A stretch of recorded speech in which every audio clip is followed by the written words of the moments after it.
The Cubs are rumored to be interested in a top of the rotation arm. If they were able to pull off a trade for this guy, how would that help the Cubs in free agency? We'll get into that.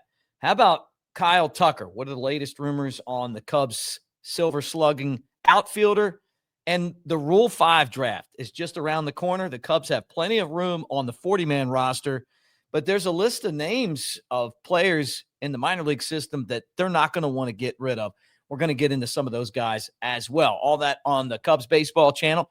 Like, subscribe, thumbs up, hit the bell. And I know the Cardinals, you guys are probably looking at some of those guys thinking, hey, we could use them on our team. Yeah, a lot of good players.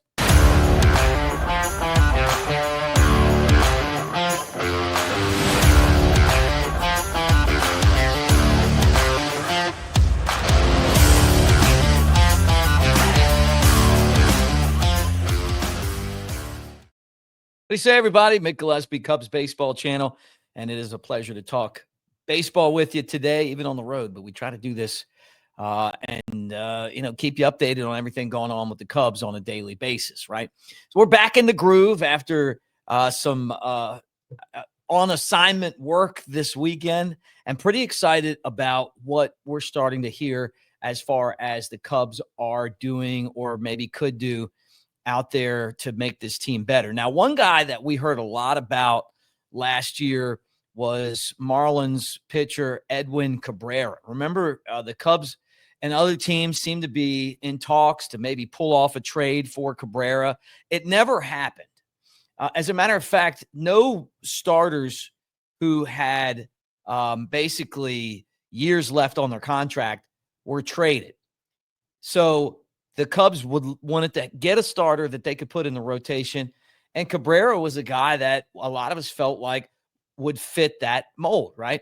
27 years old, 8-7 record last year with the Marlins, a 3.53 ERA, had more strikeouts than innings pitched, made 26 starts, which kind of made you feel like he was durable. I remember that there were some questions about his arm kind of late in the season, but he throws a 96-mile-an-hour slider. He throws, basically can take a little bit of velocity off that same pitch and go into the low 90s with it. Has a changeup as well. He's a guy who the Cubs obviously would love to have. You could put him right there near the top of the rotation. I don't know where exactly he would fit, but I'm thinking between 1 and 3, Cabrera is certainly someone that the Cubs would love to have. And then it was really interesting too, which kind of, perked my ears up a little bit when Pete Crow Armstrong was asked by Major League Baseball, that part of that Gold Glove thing. They were asking him, the Gold Glovers, what their toughest pitcher they faced was, right? And he's like, well, Chris Sale. I mean, everybody thinks that. Then he's like, then there was a couple of guys with the Marlins that threw sliders that hit me in the back of the foot, right? And one of those guys was Edwin Cabrera. So, he kind of like, even just by coincidence mentioned this guy's name and a devastating slider. He is a guy that when you get Justin Steele back and you got Cade Horton and Matthew Boyd and, you throw a guy like Cabrera in there, maybe if the Cubs are able to make a trade for a pitcher, and Jed Hoyer made it clear that the Cubs were going to be very aggressive this offseason to try to make their pitching staff better, maybe that gives them more money for maybe somebody else that they can use in high leverage situations to go along with a Daniel Palencia to help this team win. Fairbanks of the Tampa Bay is a guy that you're hearing could be available that the Cubs may want to go after, or maybe it gives them some more money to go after Kyle Schwarber. And I know that the kind of the talk right now is, how much do you pay a DH and, who's interested in Schwarber? The Cubs would absolutely be fools if they didn't think about seriously bringing him back. And I know it's like, well, they got Owen Casey and they got Moises Ballesteros, and he only DHs. And then, what do you do with that DH spot? Look, the guy's going to hit 500 home runs. He's a legend already with the Cubs. This is a business. And just like with Shohei Ohtani, Kyle Schwarber comes back to the Cubs. He's going to sell a ton of merch. He's going to be the face of the franchise. He's one of our guys.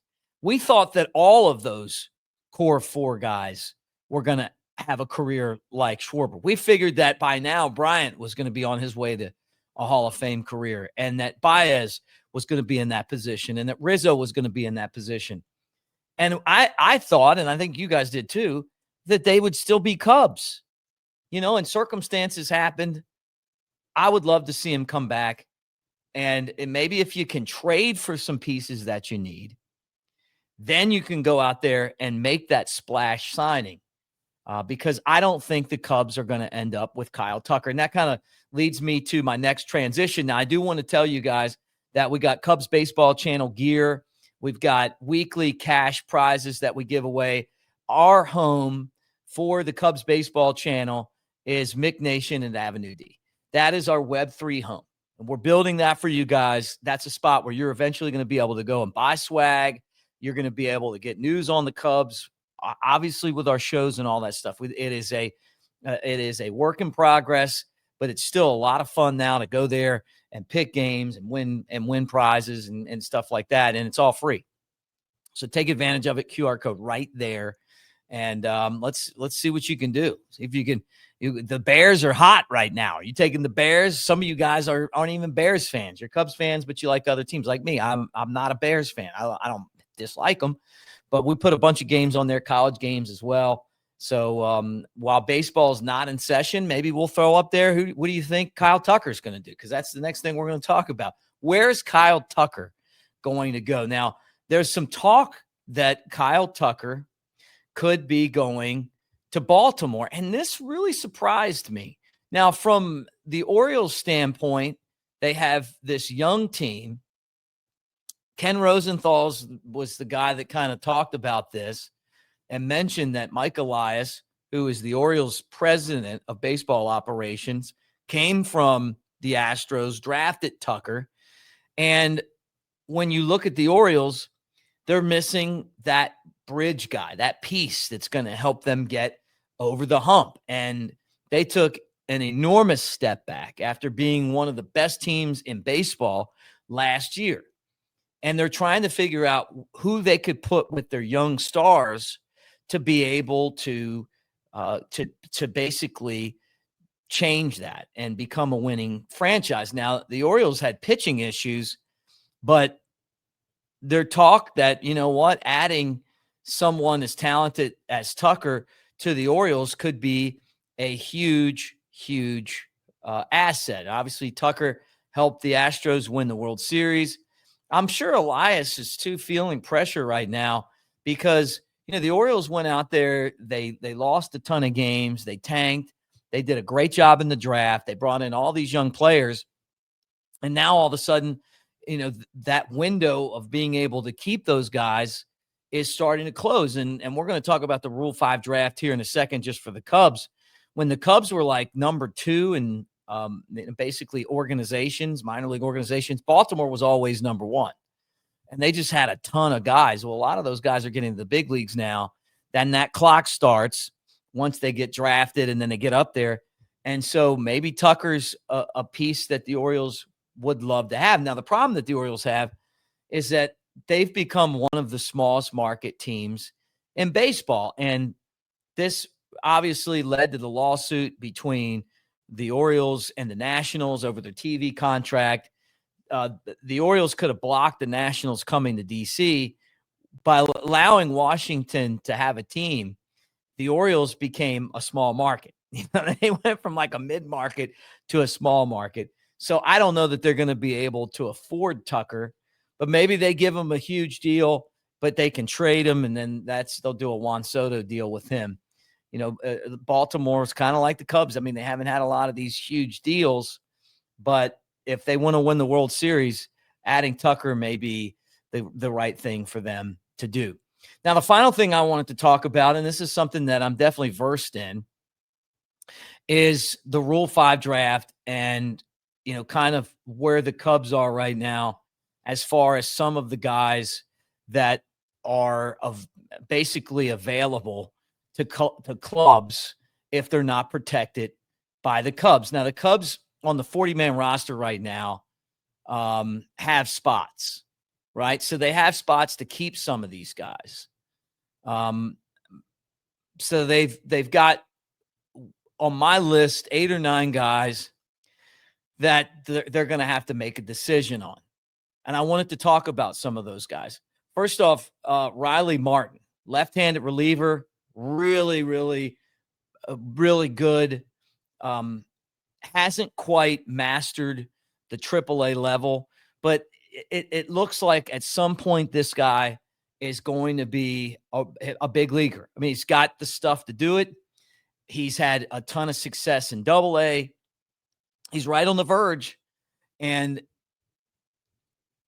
the fact that he's not a starter maybe makes that a little bit more where the way that the reliever game works is they're just all free agents and you just go out there and pick one because there's not spots on the 40-man for him. I like Riley Martin a lot, though. It'd be tough to give him up. Another guy is James Triantos. He was one of the Cubs' top prospects last year. Didn't have a great season in AAA. He's a contact hitter. I thought the Cubs moved him out of AA a little bit too quick because, he's got to get the walks up, and that's what I talked about Matt Shaw, me knowing that Matt Shaw would figure out a way to get on base because Shaw is so good at taking pitches, knows the strike zone. But the thing you love about Triantos is he's a hit machine. He's kind of like a Michael Young type of player, the old Ranger that just was a guy that could put the ball in play at any time. He doesn't strike out a lot. Defensively, he's decent, but his bat to ball ability really separates him. And I figure that some team is going to want him. Now, another guy, Pedro Ramirez, played in AA last year, was the star of the Knoxville Smokies. He's projected to be a utility guy. He is a switch hitter, puts the ball in play. He's, even though the analytics don't flash with this guy, he's a baseball player. I love watching him play. He's good at second. He's good at third. He makes all the plays. He's a guy that hustles constantly. If he's a utility guy on your team, he could be a Willie Castro type just because he can hit. He's got a little bit of power. There's something special about this guy. Great teammate. And I think that this is probably a guy the Cubs put on the 40-man roster. I think they probably put Triantos on there as well. Another guy that I thought of was Brandon Birdsell. Birdsell was injured. It felt like he was going to be the guy to break through and pitch in the major leagues for the Cubs, kind of out of nowhere. Birdsell's this guy. He's got this four-seam fastball that kind of sits high in the zone. When he's getting over that pitch, it's an optical illusion. He gets a lot of swings and misses because it looks like it's here, but it's really here. When he struggles, it's because it is down here. But he is a competitor, throws a ton of strikes. You love that. He was really turning the corner before he was injured. He'd be another guy that the Cubs would have a difficult time allowing to walk. Grant Kipp, a really smart guy, Ivy League educated. He's a pitcher. He's not going to be, I don't think he's on any of the prospect lists. It feels like, though, he's one of these guys who is going to be a starter in the big leagues, maybe a 4 or 5 guy in a rotation eventually. You could see the flashes of really good to excellent ability. I don't know that there's a big margin of error for him. I think that it's probably going to be one of those decisions where I would not be surprised if the Cubs didn't add him to the 40-man roster. But I think whoever did end up with him or does end up with him is going to be really, really happy with the player and the pitcher that. And another guy, and maybe the last guy I'm going to talk about today that's on that list, is Connor Noland. Bulldog, guy's a pitcher. I think that the Cubs will probably put him on the 40-man roster. Super athlete, 26 years old, was a quarterback and baseball player at the University of Arkansas.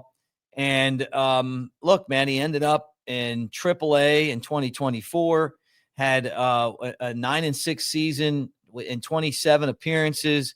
He was a starter. The batting average against was pretty high, but these are the kind of dudes that you want to have in your organization because, pitching is such a big deal, right? So the Cubs have until 6:00 to decide, which prospects are going to be eligible for the Rule 5 draft. And these are some tough decisions. They're really, really tough because they have a lot of depth in their organization. Some other guys to keep an eye on are Christian Hernandez and Aaron Rodriguez, JP Wheat, and I'm probably even missing some other guys, but these are tough because you got a lot of good players and you can't keep them all. And I understand that. And I feel like of this list, we'll see who they end up keeping and not keeping, but nothing frustrates you more than when you have good talent and you can't keep them all. Now, the good thing about the Rule 5 draft is that a team actually has to take these guys. It's not like they become free agents. It's just that if they're not on the 40-man roster, they're eligible for another team to take them. And teams are looking for pitching probably right off the bat. But if a guy like Triantos was available, or a guy like Pedro Ramirez, a team may say, hey, this is a really good potential position player. And I would think some scouts probably look at a Ramirez and maybe they don't see him as a utility guy. Maybe he's an everyday third baseman or second baseman. I mean, he's 21 years old and he was one of the best players in AA last year, one of the younger guys and one of the better guys. So anyway, that's where we are right now. Appreciate all of you guys for being a part of what we do here on a daily basis. Love talking the Cubs with you.